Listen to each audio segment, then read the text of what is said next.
Kaista, samahan niyo ulit ako sa aking paglalakad. Tara!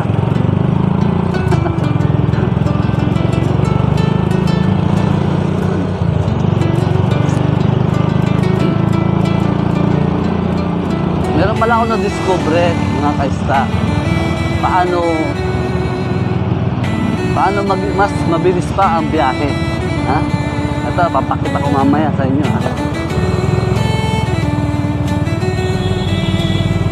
Mamamangha kayo paano ko ito gawin. Dati ngayon, mga 2 oras, ganun yung biyahe ko. Tingnan natin talaga ako.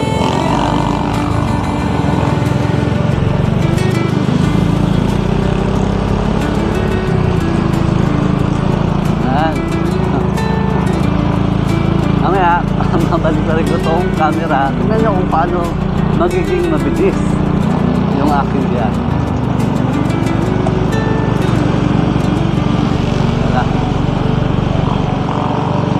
Kalangitan natin ay maulap, makulimlim. Talagang siya, uulan.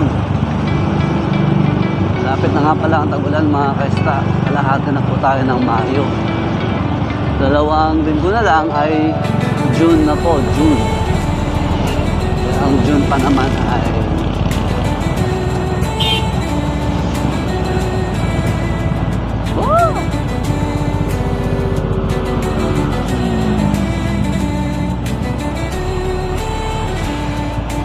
ang June pa naman ay tag-ulan. Kaya sa mga dating araw, wala akong vlog kapag ka-ulan.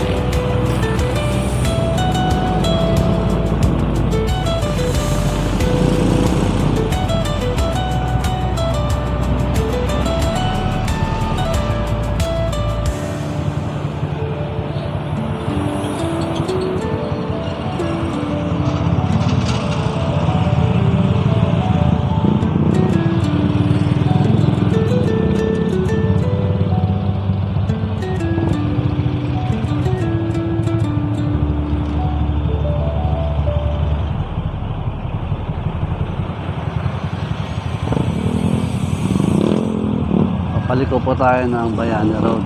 Tapos may gagawin tayo sa Bayani Road mamaya. Katapos doon ay magiging mabilis na ang ating biyahe. Pangako.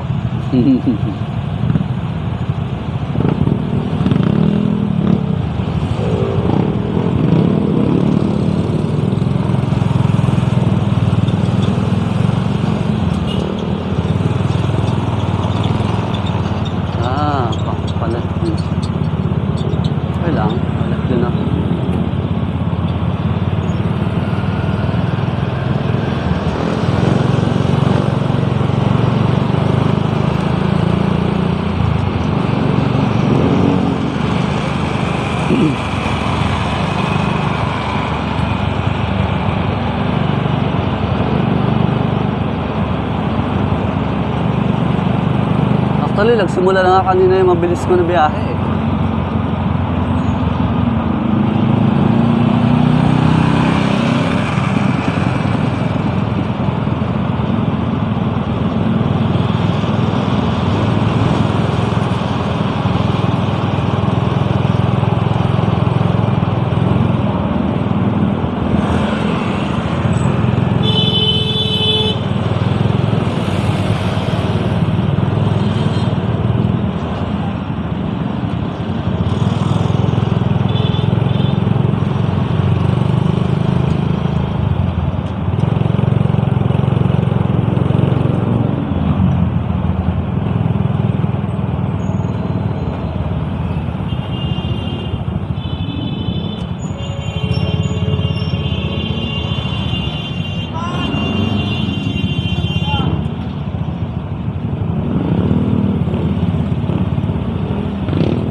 binabaybay po natin ngayon ng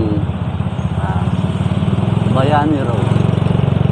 Tandaan natin mga kaista na nagre-record po ako sa isang pampublikong kalsada. Kaya kung kayo man ay nahagip ng aking camera at nakuha po ang inyong plaka, hindi ko po yun sinasadya.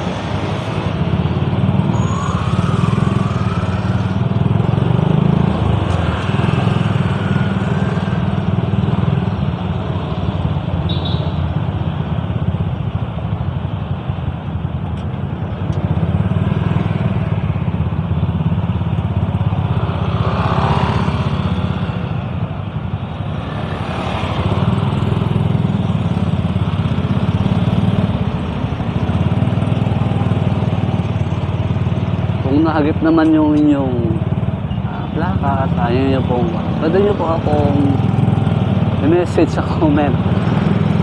Nasa ganun baguhin ko po yung ito. Hindi ko alam kung pwede pang baguhin. Pero try baguhin. I-edit. Okay naman, i-acknowledge ko naman po na hindi po sinasadya makuha ang inyong plaka dito sa aking pag-uwi.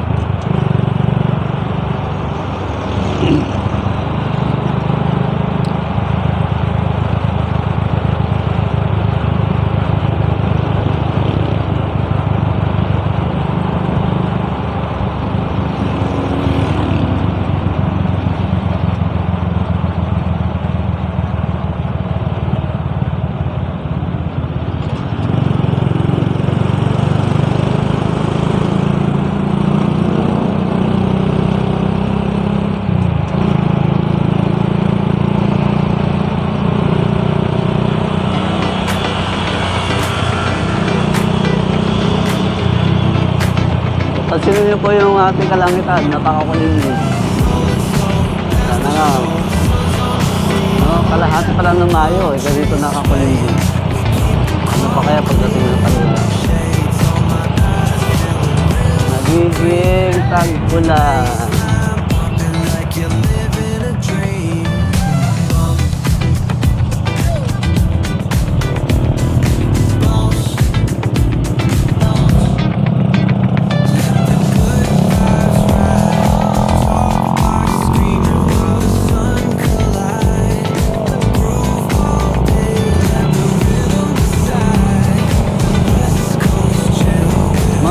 Check ko ulit bago ako pumasok sa FMO.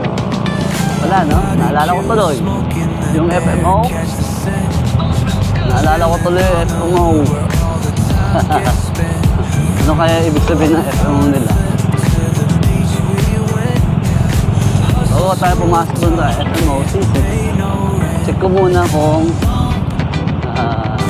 may gasolina pa akong makakaabot.